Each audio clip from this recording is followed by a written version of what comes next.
Hello, Betty Hi children. It's Cindy here again. Now that the long weekend is over and we're all settling back into our routine, I thought I'd gather all my little bunny friends together to read you a story about Peter Rabbit. Do you remember I was telling you about my Peter Rabbit that always sat on my dresser when I was a little girl? There's Peter there. And this is the story of Peter Rabbit. This was one of my favorite stories when I was a little girl. So I'm going to read you the story and you watch and you'll hear all about Peter's family. This is the tale of Peter Rabbit and it's written by Beatrix Potter. This is a very old story. It's been around a long time, longer than I've been around. Here we go. Once upon a time, there were 4 little rabbits, and their names were Flopsy, Mopsy, Cottontail, and Peter. They lived with their mother in a sandbank underneath the root of a very big fir tree.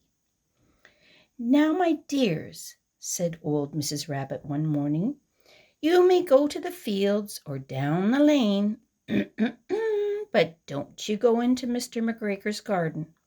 Your father had an accident there, and Mr. McGregor never forgave him. Now run along, and don't get into mischief. I am going out." Then old Mrs. Rabbit took a basket and her umbrella and went through the woods to the baker's. She brought herself a loaf of brown bread and 5 currant buns. Flopsy, Mopsy, and Cottontail, who were very good little bunnies, went down the lane to gather blackberries. But Peter, who was very naughty, ran straight away to Mr. McGregor's garden, and he squeezed underneath the gate.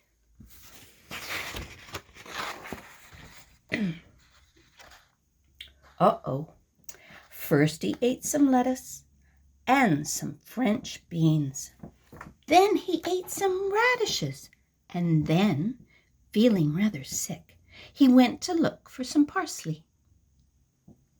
Oh, but around the end of a cucumber frame, who should he meet but Mr. McGregor.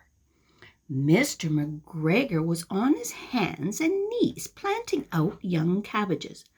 But he jumped up and he ran after Peter, waving his rake and calling out, "You stop, thief! You stop!" Uh-oh, Peter was most dreadfully frightened. He rushed all over the garden, for he'd forgotten the way back to the gate. He lost one of his shoes among the cabbages and the other shoe among the potatoes. After losing them, he ran on all 4 of his legs and went faster and faster, so that I think he might have gotten away altogether if he hadn't not unfortunately run into a gooseberry net and got caught by the large buttons on his jacket. It was a blue jacket and had brass buttons, and it was quite new. Peter gave himself up for lost, and he shed big tears. But his sobs were overheard by some friendly sparrows, who flew to him in great excitement, and they implored him to please exert himself.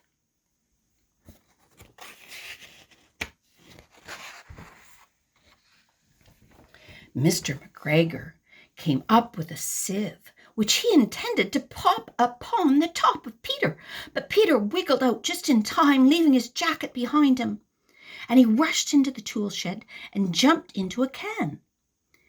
It would have been a beautiful thing to hide in if it had not had some water in it. Splash! Mr. McGregor was quite sure that Peter was somewhere in that tool shed, perhaps hidden underneath a flower pot. He began to turn them over very carefully, looking under each pot.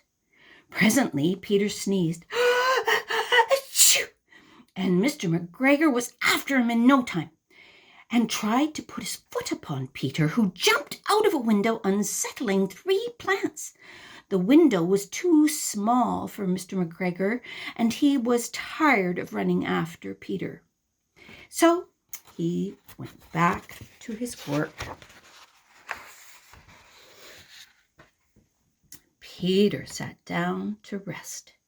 He was all out of breath, and he was trembling with fright.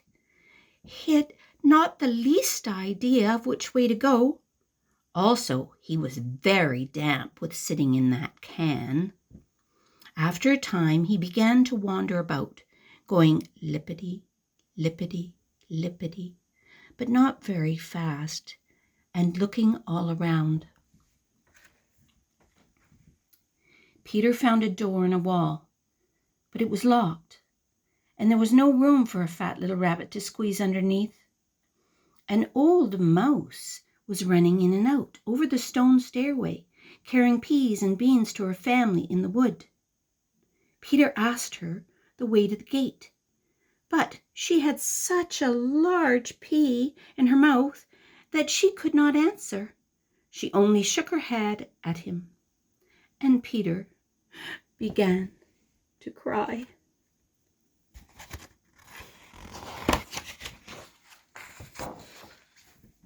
Then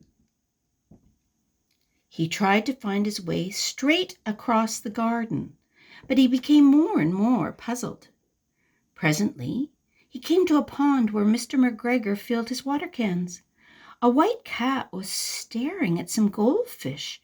She sat there very, very still, but now and then the tip of her tail twitched as if it were alive. Peter thought it best to go away without speaking to her. He had heard about cats from his cousin, little Benjamin Button.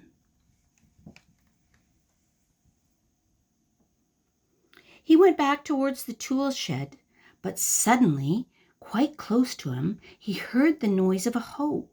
Scritch, scratch, scratch, scritch.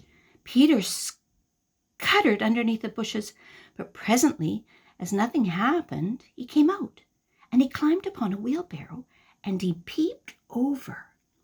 The first thing he saw was Mr. McGregor hoeing onions. His back was turned away towards Peter, and beyond him, Peter could see the gate.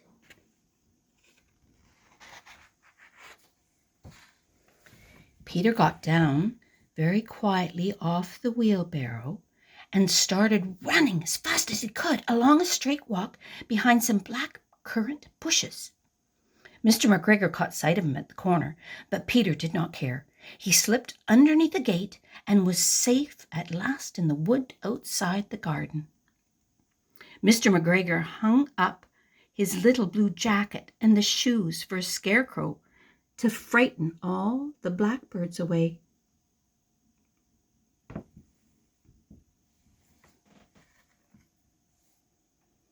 Peter never stopped running and looked behind him till he got home to the big fir tree.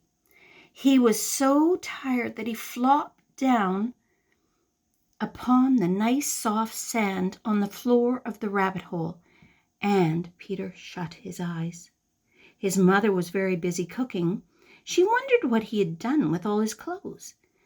It was the second little jacket and pair of shoes that Peter had lost in a fortnight.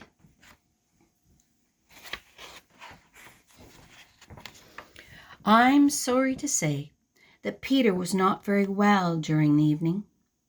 His mother put him to bed and made some chamomile tea, and she gave a dose of it to Peter. 1 tablespoon to be taken at bedtime. But Flopsy, Mopsy, and Cottontail had bread and milk and blackberries for supper. The end. Thank you for listening. I hope you're all having a wonderful day. It's nice and sunny out there. Enjoy your time with your family. And Peter's saying goodbye for now. Goodbye, Betty Hyde children. Bye from Cindy and all her bunny friends. Bye-bye.